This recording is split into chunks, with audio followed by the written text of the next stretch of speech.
Hi, good morning to all. Uh, Welcome to Krantikari English classes. Yes, sir. So guys, आज हम लोग पढ़ेंगे preposition Preposition. और हम लोग preposition इस तरीके से पढ़ेंगे कि हम लोग उसको ज़िंदगी में कभी नहीं भूलेंगे, right? So guys, जैसा मैंने आपको बताया था कि कोई भी टॉपिक अगर आपको पढ़ना हो तो उसका डेफिनेशन क्या होता है वो जानने से पहले उस वर्ड के मीनिंग को के बारे में आपको जानना है, right? So first of all try to understand the meaning of that word. So the word is preposition. So the word is Preposition. preposition, right? अब अगर हम क्या इस वर्ड को हम टू पार्ट्स में ब्रेक कर सकते हैं? Yes, sir. we can break it.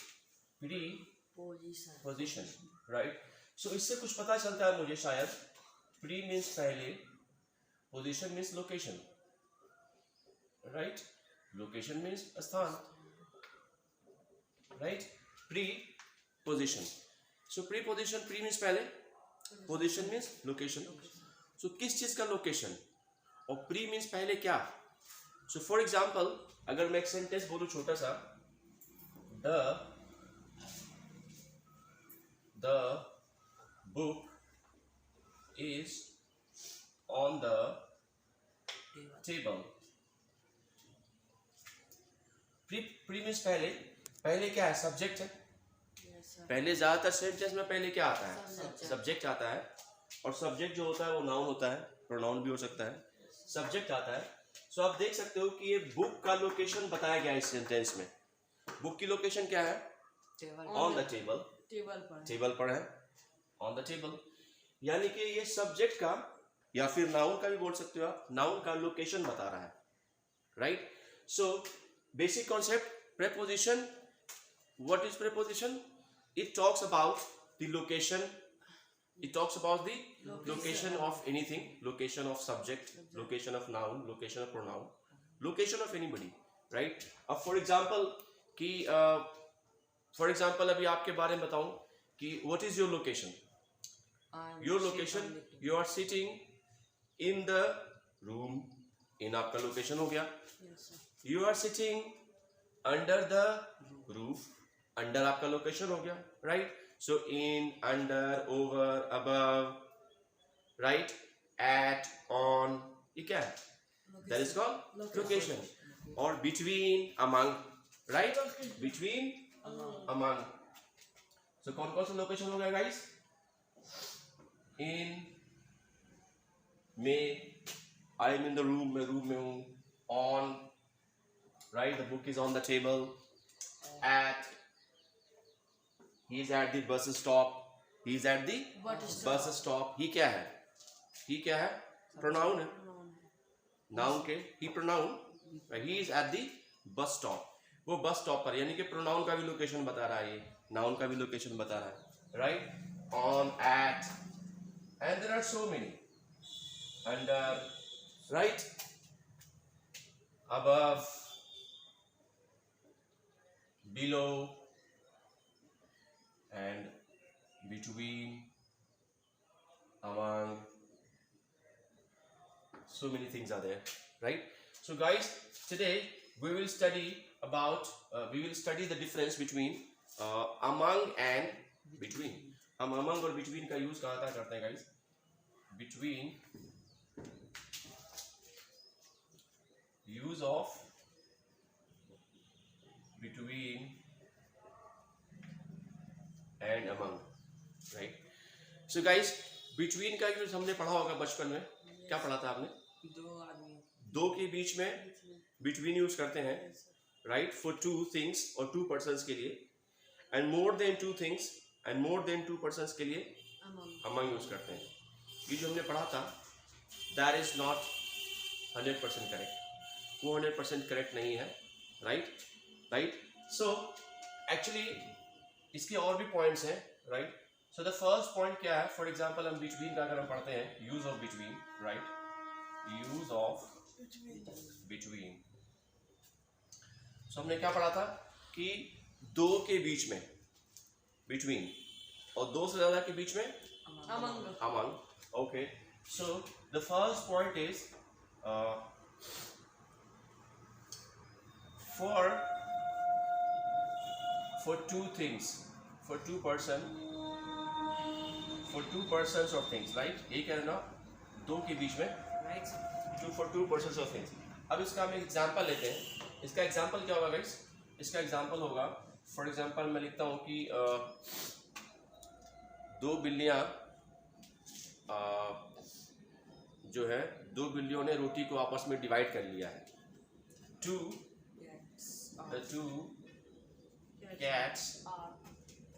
cats divided the bread between among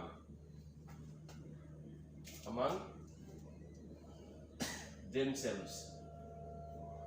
उन्होंने डिवाइड कर लिया ब्रेड को उन लोगों के बीच में, अपने लोगों के बीच में. सो इसमें क्या आएगा गाइस? बिटवीन आएगा कि अमंग आएगा? Between. Why? Because two cats. दो की बात हो रही है, सो बिटवीन आ गया. नाउ नेक्स्ट सेंटेंस इज, ये जो आपने बचपन में पढ़ा वो वाला है कि दो के बीच में बिटवीन, राइट? और दो से ज्यादा के बीच में Among. right? So this is an example. This is also an example. The three cats divide कर लिया. The three cats divided the bread between among themselves. Tell me. Three cats. अब तीन है, Among. right?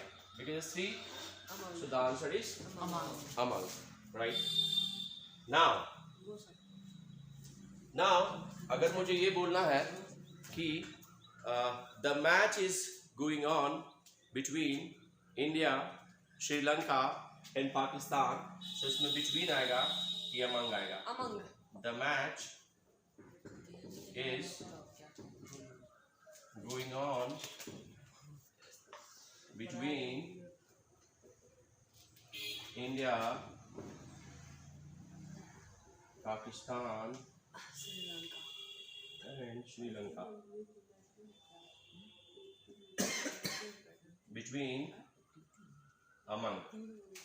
Tell me, guys. Among. Now this rule fails. अब जो आपने बचपन में पढ़ा था, अब ये रूल यहाँ फेल हो गया, राइट? अब एक नया रूल आता है. वो रूल क्या कहता है कि ये तो for two persons for two things था, बट ये two persons और two things कब तक था? जब तक वो two persons और two things अलग अलग नहीं है, उनको अलग अलग डिफाइन नहीं किया गया है. सीधे यहाँ two cats बता दिया गया, राइट? इसका सेकंड पॉइंट अगर आएगा, सेकंड जो है इसका आएगा for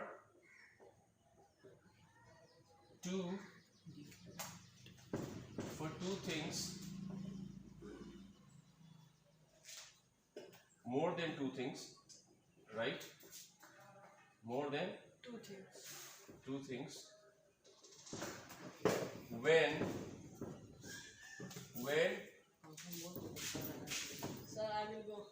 okay, when it denotes, जब ये denote करता है, denotes separate things.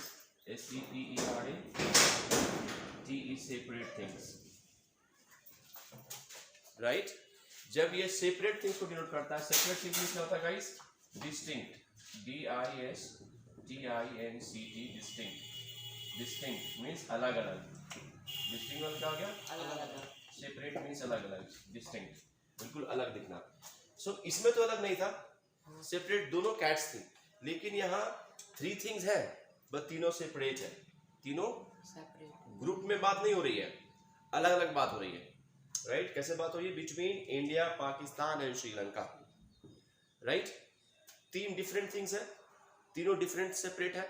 अगर सेपरेट थिंग्स होगा सो वो ऑलवेज बिटवीन यूज करेंगे, not among, right? For example अगर सेपरेट नहीं होगा then what will use? Now if I say the match is going on between among Asian countries. Asian, COUNTRIES, Asian countries. अब क्या आएगा guys? Between. Asian countries के बीच में चल रहा है. अभी देखो, अब डिस्टिंक्ट नहीं है, सेपरेट नहीं है. Separate. अब एशियन कंट्रीज ऐसा है, एशियन कंट्री एक ग्रुप हो गया. अब क्या हो गया? Group. ग्रुप हो गया. सो जब भी ग्रुप की बात हम करते हैं तो हम क्या यूज करते हैं गाइस? उसके लिए अमंग यूज करते हैं, ग्रुप के लिए. राइट, इसमें ग्रुप की बात हो, एशियन कंट्रीज, इसमें सेपरेट बात नहीं किया. सो एक्चुअली ये जो था हमने पढ़ा था फॉर टू थिंग्स और पर्सन्स. असल में इसका ये होना चाहिए था कि फॉर टू थिंग्स और more, if it talks about the group. अगर ग्रुप के बारे में बात करता है तो फिर क्या आएगा? अमंग आएगा. अगर ग्रुप नहीं है तो फिर क्या आएगा? बिटवीन आएगा. तो क्या आएगा? बिटवीन आएगा. इसका सिंपल एक ही डेफिनेशन बनता है. राइट. सो नाउ अमंग का डेफिनेशन क्या होगा गाइस? अमंग के लिए क्या होगा? फॉर, यूज फॉर, कहाँ यूज किया जाता है? यूज फॉर थिंग्स टू और मोर देन टू. किस फॉर्म में? when it denotes a group. When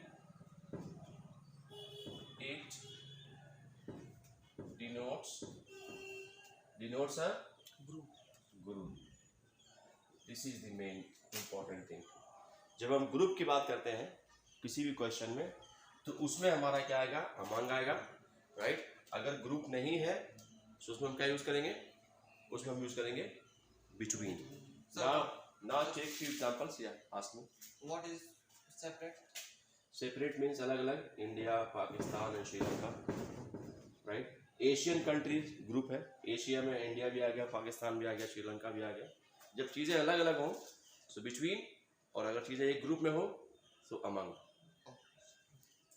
for example, अगर मुझे लिखना है कि can I clean it now guys? Okay, no problem. You take a screenshot. You have the mobile.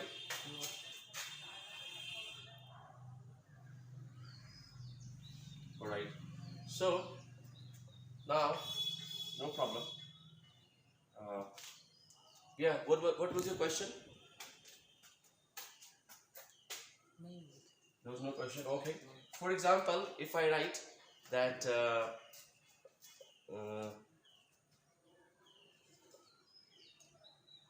Naman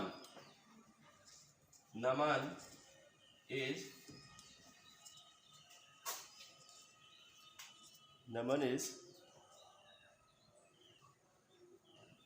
sitting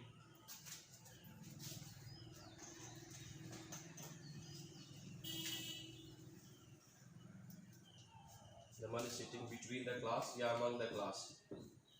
Among the class. Among the Class. class. Among, because class is a group. Group की बात कर रहे हैं, right? Is sitting among the class.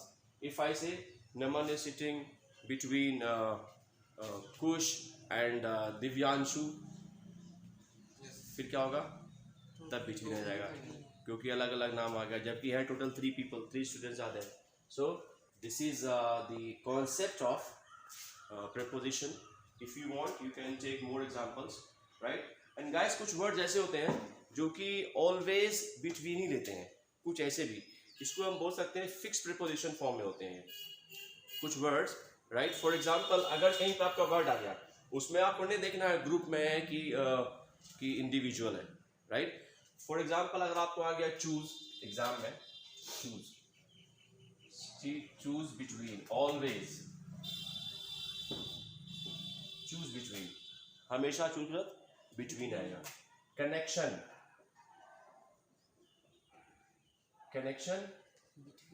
between, always connection between. difference, exam में आता होगा DIFFERENCE, Difference between. Difference between. So this is the few examples. You can say that this is an exceptions या फिर ये एक fixed preposition है. So fixed preposition के तौर पे इसको use करते हैं. Okay guys, thank you and जय हिंद.